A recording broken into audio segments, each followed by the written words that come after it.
వైఎస్ఆర్సీపీ అధికార ప్రతినిధి అంబటి రాంబాబు ఆ పార్టీ కేంద్ర కార్యాలయంలో మీడియాతో మాట్లాడుతున్నారు. లైవ్లో చూద్దాం. ముఖ్యమంత్రులు తలుచుకుంటేనో ప్రభుత్వాలు తలుచుకుంటేనో ప్రసార మాధ్యమాలలో ఉన్నటువంటి ప్రజాస్వామ్యబద్ధంగా వస్తున్నటువంటి ఛానల్స్ని ఆపేటటువంటి హక్కు ముఖ్యమంత్రికి కాదు, ప్రధానమంత్రికి కూడా లేదు అనేది చట్టం చెబుతూ ఉంటే అడ్డగోలుగా దీన్ని ఆపాలనే ప్రయత్నం జరుగుతూ ఉన్నది, చేస్తూ ఉన్నారు. మేము ఈ సందర్భంగా మరొకసారి కూడా గుర్తు చేస్తున్నాం. దానికి కావాల్సిన చట్టపరమైనటువంటి అన్ని చర్యలు తీసుకుంటాం. ముఖ్యంగా ఎంఎస్ఓలకు కూడా నేను మనవి చేసేది ఒక్కటే, మీరు మాస్టర్ సిగ్నల్ ఆపరేటర్స్. నేను కూడా ఇంతకుముందు ఎంఎస్ఓగా ఉన్నాను, ఇప్పుడైతే ఎంఎస్ఓ కాదు. మీ మీద ప్రభుత్వం ఒత్తిడి చేస్తే కొన్ని ఛాలెంజ్ తొలగించడం అనేది ఒక దుష్ట సాంప్రదాయమే కాకుండా ఇల్లీగల్, చట్ట వ్యతిరేకమైనది కూడా. ఏదైనా ఒక ఛానల్ని మనం చూపించుకోకుండా తీసేయాలి అంటే దానికి ఒక ప్రొసీజర్ ఉన్నది, ఒక చట్టం ఉన్నది. ఆ చట్టం ప్రకారం 21 రోజుల పాటు నోటీస్ ఇచ్చి తొలగించాలి.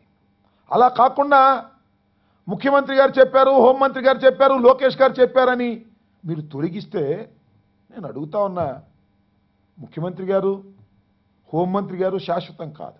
మీకు కూడా బాగా తెలుసు, ఇప్పటికి భారతదేశానికి స్వాతంత్రం వచ్చిన తర్వాత అనేక ప్రభుత్వాలు మారాయి, అనేక ప్రభుత్వాలు అధికారంలోకి వచ్చాయి.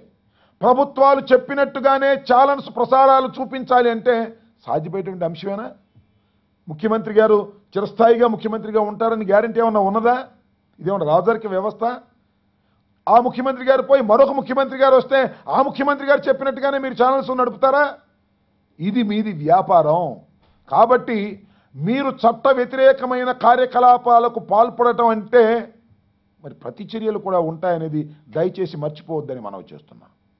మీరు ఇప్పటికీ 9, 10, 11, 12 4 రోజుల పాటు సాక్షి టీవీ ప్రసారాలను రాకుండా చేశారు మీరు ఆంధ్ర రాష్ట్రంలో. ఇది మీరు ఇల్లీగల్ యాక్టివిటీ. ఈ ఇల్లీగల్ యాక్ట్ని మీరు కొనసాగిస్తే మంచి పద్ధతిగా ఉండదు. దయచేసి ఇమీడియట్గా సాక్షి ఛానల్ని ఇంతకుముందు ఏ విధంగా ఇస్తున్నారో ఆ విధంగా ఇవ్వవలసిందిగా వారిని సవినయంగా విజ్ఞప్తి చేస్తున్నాం. మేము ఒకటే మనం వచ్చేస్తాం. ఇంతకుముందు ఒక ఛానల్ ఆపారు, ఆపితే వెళ్ళి ముఖ్యమంత్రి గారిని బతికినాడి కాళ్ళు పట్టుకుని ఆయన చేసుకున్నారు. మేము అలా చేసేటటువంటి వ్యక్తులం కాదు. చట్ట ప్రకారం జరగాలి. అలా జరగకపోతే మేము కూడా కొన్ని నిర్ణయాలు తీసుకోవలసినటువంటి అవసరం ఏర్పడుతుంది. ఎంఎస్ఓలు పాపం నాకు తెలుసు, వాళ్ళు అడకత్తెరలో పోకవలే నలిగిపోతా ఉన్నారు. నేను మనవి చేస్తున్నా, కానీ ధర్మం, న్యాయం ఒకటి ఉంటుంది, చట్టం ఒకటి ఉంటుంది. ఆ చట్టానికి భిన్నంగా వ్యవహరిస్తే చట్టం కూడా మీకు పని చెబుతుందనే విషయాన్ని దయచేసి మర్చిపోవద్దు. మీరు ఏదో మొహమాటం కోసం ముఖ్యమంత్రి గారు చెప్పారు, హోంమంత్రి గారు చెప్పారని 1-2 రోజులు ఆపారు, అదే ఇల్లీగల్.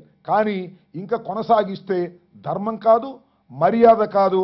అందువల్ల వారి సవినయంగా విజ్ఞప్తి చేసేది ఏమిటంటే తక్షణమే మీరు తొలగించినటువంటి సాక్షి ఛానల్ ప్రసారాలను ఇవ్వండి. ఇవ్వకపోతే ప్రతి చర్యలు కూడా ఉంటాయని దయచేసి గమనించండి. అత్యంత ప్రచారమైనటువంటి, అత్యంత ప్రజల మధ్యన ఉన్నటువంటి ఛానల్ సాక్షిని చూడుకోకుండా నివారించేటటువంటి హక్కు మీకు లేదనేది గమనించమని ఈ సందర్భం కోరుతున్నాను. అయితే ఏదో ముఖ్యమంత్రి గారు లేకపోతే మరొకరు మీ రిస్కుకు రారనేది కూడా గుర్తుపెట్టుకోవాలని ఎంఎస్ఓలందరికీ సవినయంగా విజ్ఞప్తి చేస్తున్నాం. తక్షణమే టీవీ ప్రసారాలని, సాక్షి ప్రసారాలను, ఇంకా తొలగించిన ఛానల్స్ను ఇచ్చేయవలసిందిగా మిమ్మల్ని కోరుతున్నాం.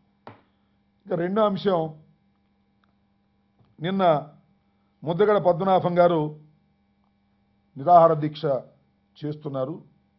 వారిని పరామర్శించేందుకు వైఎస్ఆర్ కాంగ్రెస్ పార్టీ తరపు నుంచి ఒక ప్రతినిధి బృందం మేము వెళ్ళాం. వెళితే ఎంత దారుణమైన పరిస్థితి రాజమండ్రి ప్రాంతంలో ఉన్నది అంటే, మేము ఎయిర్పోర్ట్లోకి దిగంగానే వందలాది మంది పోలీసులు వచ్చారు. వచ్చి మీరు వెనక్కు తిరిగి వెళ్ళిపోవలసిందేను, వారిని చూడటానికి వీల్లేదని మాకు చెప్తే మేము ఎట్టి పరిస్థితుల్లో ఆయన్ని చూస్తే తప్ప మేము వెళ్ళము అంటే మమ్మల్ని అరెస్ట్ చేసి కోరుకొండ పోలీస్ స్టేషన్కి తీసుకెళ్ళి సాయంత్రం దాకా నిర్బంధించి సాయంత్రం మమ్మల్ని వదిలిపెట్టి మీరు వెళ్ళడానికి వీల్లేదు హాస్పిటల్కి అని చెప్పారు.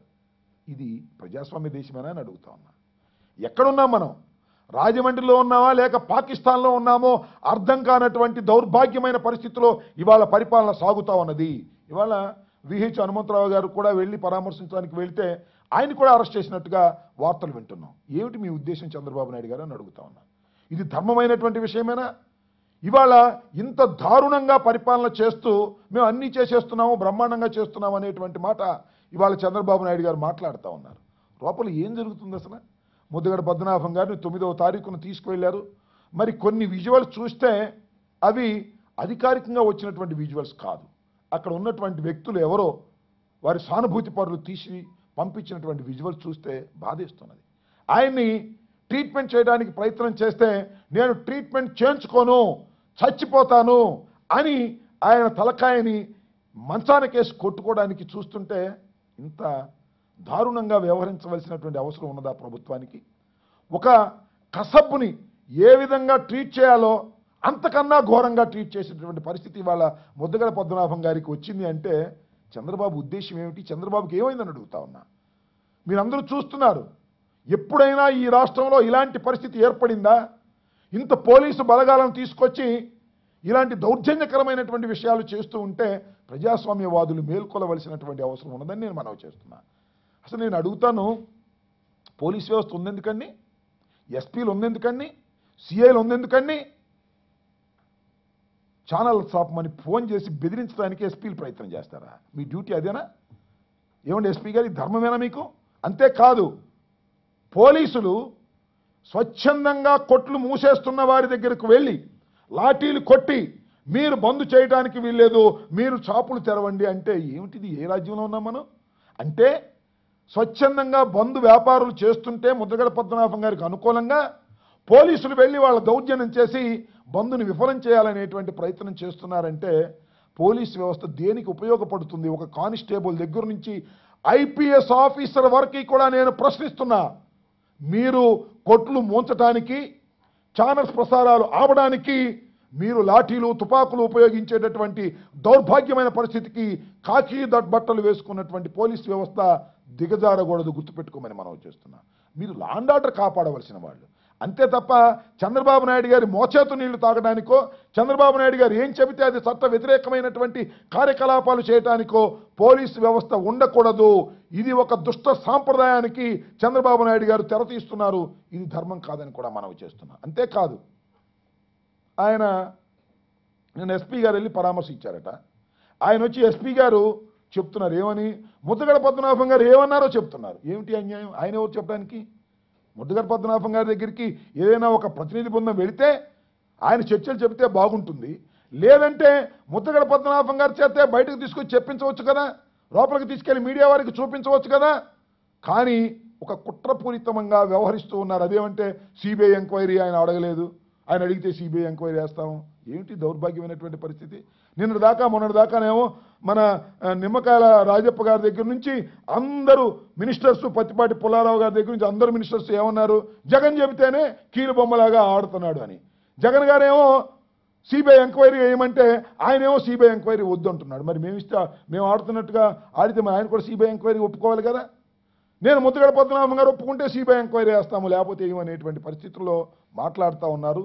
ఇది సరైనటువంటి విధానం కాదు. చంద్రబాబు నాయుడు గారు ఎవరైతే ఇవాళ ముద్రగడ పద్మనాభం గారిని చూడాలనుకుంటున్నారో వారికి చూపించకపోతే జరుగుతున్నటువంటి పరిస్థితులు ఏమిటో అర్థం కాక రాష్ట్రంలో ఉన్నటువంటి ప్రజానీకం, ముఖ్యంగా కాపు సోదరులు, ప్రజాస్వామ్యవాదులు గందరగోళమైన పరిస్థితుల్లో ఉన్నారు, కుములుతా ఉన్నారు.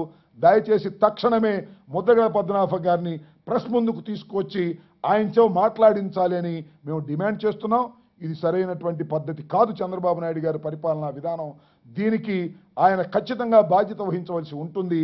కాబట్టి ఎవరైనా చూడాలనుకుని వెళితే వారందరినీ చూపించేటటువంటి ఏర్పాటు చేయవలసిందిగా మేము కోరుతున్నాం. తక్షణమే ఈ సమస్య పరిష్కారానికి ఆయనతో మాట్లాడి సమస్య పరిష్కారం చేయకపోతే ప్రజలు చూస్తూ సహిస్తూ ఊరుకోరు. ఇవాళ రేపు 2 రోజులు అవ్వచ్చు. రాష్ట్రంలో ఉన్నటువంటి ప్రజానీకం అందరూ కుమిలిపోతా ఉన్నారు. బంద్ జరుగుతూ ఉంటే చిన్న చిన్న నాయకుల దగ్గరికి కూడా 2 ఎస్ఐలు 2 సిఐలు వెళ్ళి ఇంటి ముందు కాపులా ఉంటున్నారు. ఏమిటి దౌర్భాగ్యం అంటున్నా. బంద్ని విఫలం చేయడం కోసం పోలీస్ వ్యవస్థనంతా కూడా ఉపయోగించుకునే దశకు తెలుగుదేశం ప్రభుత్వం పోవడం అనేది చాలా దారుణమైన విషయం. దీన్ని మేము ఖండిస్తున్నాం. తక్షణమే ముద్రగడ గారికి ఆరోగ్యం మెరుగు పరిచే విధంగా ఆయనతో చర్చించి ఆయన దీక్షను విరమింప చేయడానికి ఆయన కోరికలు మన్నించవలసిందిగా మేము డిమాండ్ చేస్తూ ఉన్నాం.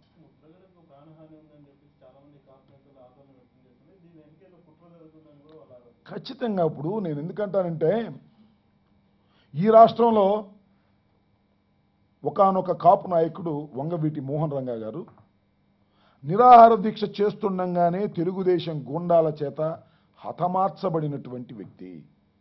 అలాంటి ప్రెసిడెన్సీ ఒకటి ఉన్నది, సాంప్రదాయం ఈ రాష్ట్రంలో తెలుగుదేశం ప్రభుత్వం అధికారంలో ఉన్నప్పుడు ఉన్నది. అలాంటి ప్రెసిడెన్సీ వచ్చే ప్రమాదం ఉన్నది. అదే తరహాలో ముద్రగడ గారిని కూడా ఏమైనా చేస్తారనేటువంటి భావన సహజంగానే ఉంటుంది. అలాంటప్పుడు ప్రభుత్వ కస్టడీలో ఉన్నప్పుడు వారికి అందరికీ అందుబాటులో ఉండే విధంగా చేయాలి. కనీసం ముద్రగడ గారి పర్మిషన్ తీసుకొని ఎవరైతే ఆయన కలవడానికి వస్తున్నారో, అంబటి రాంబాబు గారు కలవడానికి వస్తే ముద్రగడ పద్మనాభం గారు అంబటి రాంబాబు గారు వచ్చారు పంపించమంటారంటే పంపించాలా, ఆయన ఒప్పుకుంటే. నాకు అంబటి రాంబాబుని పంపించడానికి లేదంటే పంపించండి, వెనక్కి పంపించండి. కానీ ఎందుకు గుప్పెట్లో పెట్టుకుని రహస్యంగా ఉంటున్నారనేది ఆందోళన చెందుతున్నారు. ముఖ్యంగా 13 జిల్లాల్లో ఉన్నటువంటి కాపులే కాదు, ఆంధ్ర రాష్ట్రంలో ఉన్నటువంటి కాపులందరూ కూడా, అంతేకాకుండా ప్రజాస్వామ్యవాదులు ఏ కులంలో ఉన్నా కూడా వారందరూ కూడా జరుగుతున్న అన్యాయాన్ని ఖండిస్తున్నారు.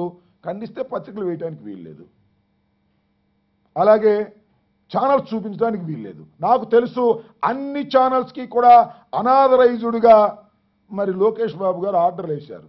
మీరు రాంబాబు గారు ప్రెస్ మీట్ చూపించడానికి వీల్లేదు, సత్యబాబు గారు ప్రెస్ మీట్ చూపించడానికి వీల్లేదు, ఇవేవి లైవ్లు ఇవ్వడానికి వీల్లేదు. ఏదన్నా కింద కాస్త కోస్తో వేసుకోండి, అలా వేయకపోతే మీ ఛానల్స్ మేము సాక్షిలాగా ఖండిస్తామనేటువంటి ఒక అప్రజాస్వామికమైనటువంటి విధానానికి చంద్రబాబు నాయుడు గారు రాక్షసంగా పాల్పడుతున్నాడు. ఇది సరైనటువంటి పద్ధతి కాదు. జరుగుతున్నటువంటి విషయాలని ప్రజలకు అందజేయవలసినటువంటి బాధ్యత మీడియాకు ఉంటుంది.